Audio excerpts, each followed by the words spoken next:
विदेश में बहुत सी ताकतें हैं जो मोदी जी को हटाने के लिए बाहर से पैसा भी आ रहा है। जब मोदी जी का नाम आता है तो लोगों का अलग विचार होता है, और राज्य के जब चुनाव आते हैं तो उसमें दोनों फैक्टर काम करते हैं। मोदी जी को हम लोग चाहते हैं, मोदी जी आए। अगला प्रधानमंत्री कौन? मोदी नरेंद्र मोदी।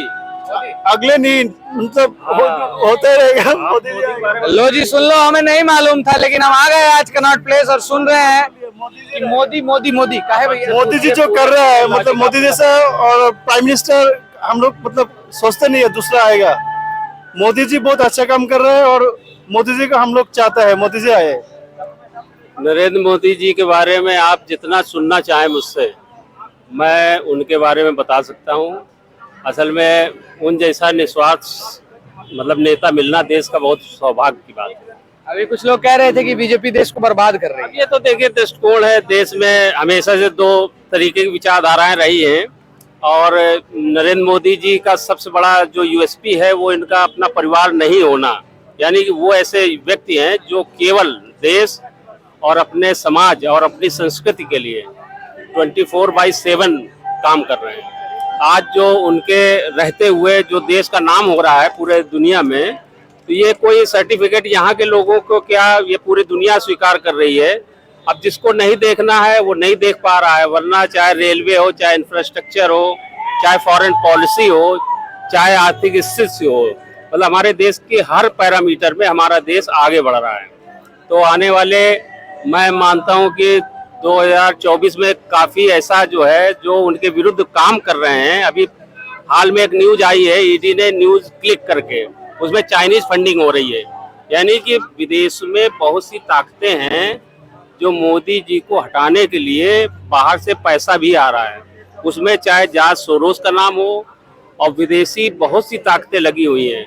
तो वो एक पैरेलल आपको क्या लगता है ये ताकत असर कर पाएगी नरेंद्र मोदी को? अब वैसे तो नरेंद्र मोदी जी के बारे में देखिए 2002 से आप अगर उनको ट्रैक करें तो उनको हर चुनाव में ये कहा गया कि शायद ये नहीं जीत पाएंगे, लेकिन हमेशा से अपराजय हैं। मैं ये मानता हूँ कि अब ये उनका असल में इतना ज्यादा वो बन गया है, जिस प्रकार से सचिन तेंदुलकर था कि अगर जैसे टीम हार गई तो पूरा बोझा जो है सचिन तेंदुलकर ढोते थे, इसी तरीके से नरेंद्र मोदी जी का इतना व्यक्तित्व है कि नगर पालिका का कोई चुनाव हार जाए या कोई बीजेपी का छोटे जैसे कर्नाटका एक हार गई स्टेट, तो भाई लोकल इश्यूज में भी तमाम जगह इलेक्शन होते हैं। तो ऐसा नहीं कि कहीं ना कहीं जनता के हित में काम किया होगा तभी जनता साथ दे रही है। असल में देखिए जब मोदी जी का नाम आता है तो लोगों का अलग विचार होता है, और राज्य के जब चुनाव आते हैं तो उसमें दोनों फैक्टर काम करते हैं, एंटी इनकम्बेंसी भी और लोकल लीडर्स की प्लस और नेगेटिव दोनों बिंदु।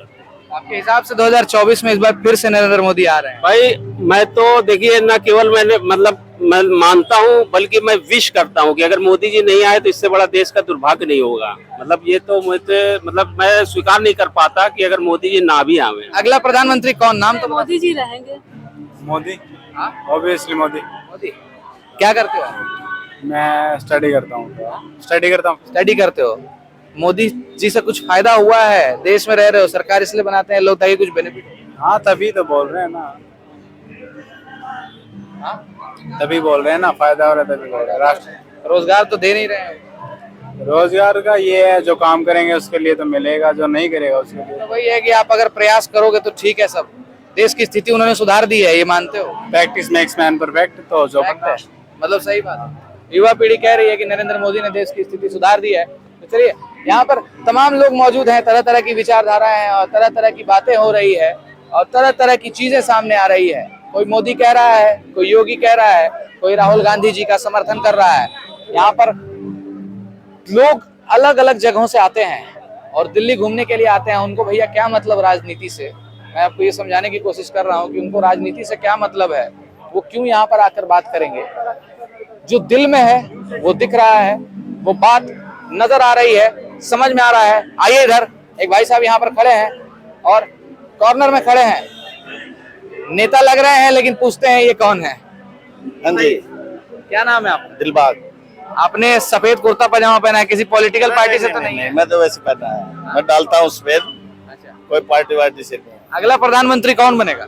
अगला तो योगी को होना चाहिए। योगी को होना चाहिए।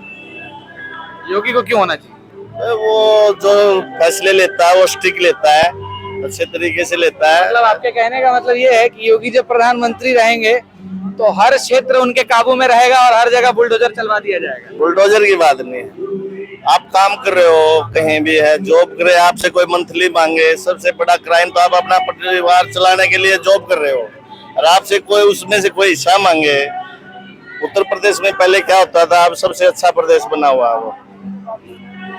ऐसा ही ऑल इंडिया में होना चाहिए, मेरा ये मानना है। कमाना तो सबने है, आपने भी कमाना है, हमने भी कमाना है, मजदूर आदमी भी कमाता है, लेकिन वो सबसे अच्छे अब तक ऐसा कोई नेता नहीं हुआ जिसका डिसीजन क्राइम के मामले में ऐसा रहा हो। तो नरेंद्र मोदी क्यों नहीं बनेंगे अगला प्रधान? नरेंद्र मोदी ना हो गए 75 के हो गए, और को भी मौका मिलना चाहिए, योगी को भी मौका मिलना चाहिए। बिल्कुल मिलना चाहिए। हम ये नहीं कहते वो बुरे हैं, ऐसा है भाई, 2 बार बन लिए, क्या योगी को मौका नहीं मिलना चाहिए? मतलब इन्होंने भी फिल्म दिखाई, अब अगली फिल्म देखना चाहते हैं आप? बिल्कुल बिल्कुल बिल्कुल। अब गोरखपुर वाली फिल्म देखना चाहते हैं, गोरखपुर वाली फिल्म देखना चाहते हैं, बुलडोजर वाली फिल्म देखना चाहते हैं। बुलडोजर वाली, हाँ बिल्कुल, आप ये मान लिए बुलडोजर वाली फिल्म। मतलब यही है कि योगी जी सिर्फ अभी उत्तर प्रदेश में ही काबू कर पा रहे हैं, बिल्कुल, क्योंकि उत्तर प्रदेश में अपराध था उसको कम कर दिया और भारत के विभिन्न क्षेत्रों में अपराध की अभी हटाने की जरूरत है, सफाया करना है, इसलिए आप योगी जी को प्रधानमंत्री चाहते हैं। बिल्कुल चाहते हैं।